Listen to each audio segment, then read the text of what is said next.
पिता, पुत्र और पवित्र आत्मा के नाम में आमीन। जय मसीह की सभी को। मैं आकाशदीप मरांडी और आज हम पाठ पढ़ेंगे 6 जून शुक्रवार का पास्का का 7वां सप्ताह। संत नॉर्बर्ट। पहला पाठ प्रेरित चरित्र अध्याय 25 पद संख्या 13 से 21। राजा अग्रिप्पा और बेरनीस कैसरिया पहुंचे और फेस्तुस का अभिवादन करने आए। वे वहां कई दिन रहे और इस बीच फेस्तुस ने पौलुस का मामला राजा के सामने प्रस्तुत करते हुए कहा, फेलिक्स, यहाँ एक व्यक्ति को बंदीगृह में छोड़ गया है। जब मैं यरूशलेम में था तो महायाजकों तथा नेताओं ने उस पर अभियोग लगाया और अनुरोध किया कि उसे दंडाज्ञा दी जाए। मैंने उत्तर दिया, जब तक अभियुक्त को अभियोगियों के आमने सामने ना खड़ा किया जाए और उसे अभियोग के विषय में सफाई देने का अवसर ना मिले, तब तक किसी को प्रसन्न करने के लिए अभियुक्त को उसके हवाले करना रोमियो की प्रथा नहीं है। इसलिए वे यहाँ आए और मैंने दूसरे ही दिन अदालत में बैठकर उस व्यक्ति को बुला भेजा। किंतु जिन अपराधों का मुझे अनुमान था उनके विषय में उन्होंने उस पर कोई अभियोग नहीं लगाया। उन्हें केवल अपने धर्म के संबंधित कुछ बातों में उससे मतभेद था और ईशा नामक व्यक्ति के विषय में जो मर चुका है। किंतु पौलुस जीवित होने का दावा करता है। मैं ये वाद विवाद सुनकर असमंजस में पड़ गया।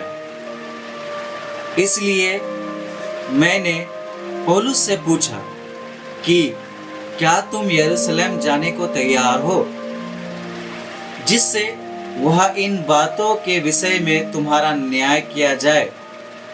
किंतु पौलुस ने आवेदन किया कि सम्राट का फैसला हो जाने तक उसे बंदीगृह में रहने दिया जाए। इसलिए मैंने आदेश दिया कि जब तक मैं उसे कैसर के पास ना भेजूं, तब तक बंदीगृह में रहे। सुसमाचार यूहन्ना अध्याय 21 पद संख्या 15 से 19। जलपान के बाद ईशा ने सिमोन पेतरुस से कहा, सिमोन यूहन्ना के पुत्र, क्या इनकी अपेक्षा तुम मुझे अधिक प्यार करते हो? उसने उन्हें उत्तर दिया, जी हाँ प्रभु, आप जानते हैं कि मैं आपको प्यार करता हूँ। उन्होंने पेतरुस से कहा, मेरे मेमनों को चराओ। ईसा ने दूसरी बार उससे कहा, सिमोन यूहन्ना के पुत्र, क्या तुम मुझे प्यार करते हो? उसने उत्तर दिया, जी हाँ प्रभु, आप जानते हैं कि मैं आपको प्यार करता हूँ। उन्होंने पेतरुस से कहा, मेरी भेड़ों को चराओ। ईसा ने तीसरी बार उससे कहा, सिमोन यूहन्ना के पुत्र, क्या तुम मुझे प्यार करते हो? पेतरुस को इससे दुख हुआ कि उन्होंने तीसरी बार उससे यह पूछा, क्या तुम मुझे प्यार करते हो? और उसने ईसा से कहा, प्रभु, आपको तो सब कुछ मालूम है। आप जानते हैं कि मैं आपको प्यार करता हूँ। ईसा ने उससे कहा, मेरी भेड़ों को चराओ।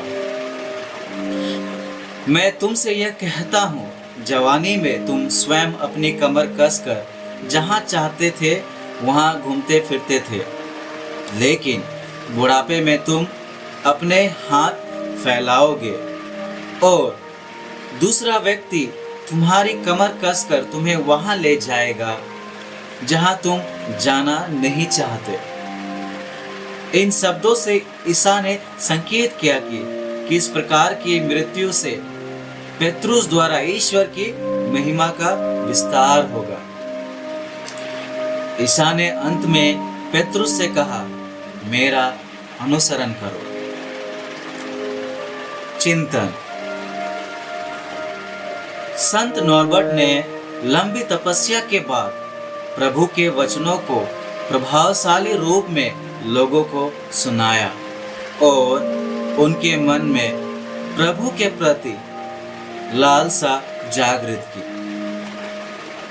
यह उनके धैर्य का फल था।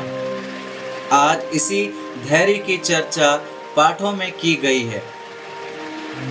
संत पौलुस अपने न्याय के लिए कारागार में बंद है और बड़े ही धैर्य के साथ अपने मुक्ति की आशा कर रहे हैं। वही सुसमाचार में प्रभु यीशु क्रिस्त भी पेत्रुस से एक ही प्रश्न को बार बार पूछकर उनके धैर्य की परीक्षा ले रहे हैं। इस परीक्षा में संत पेत्रुस यीशु के लिए न केवल अपने प्रेम को इजहार करते हैं, बल्कि उस प्रेम के लिए वे अपने जिम्मेदारियों को निभाने के काबिल बनते हैं। बहुधा हमारी जिम्मेदारियां अपने कार्यों के संदर्भ में हमें धैर्यवान बनाती है। आज हम अपने जिम्मेदारियों को समझने का प्रयास करें। अनुवाक्य। प्रभु ने स्वर्ग में अपना सिंहासन स्थापित किया है।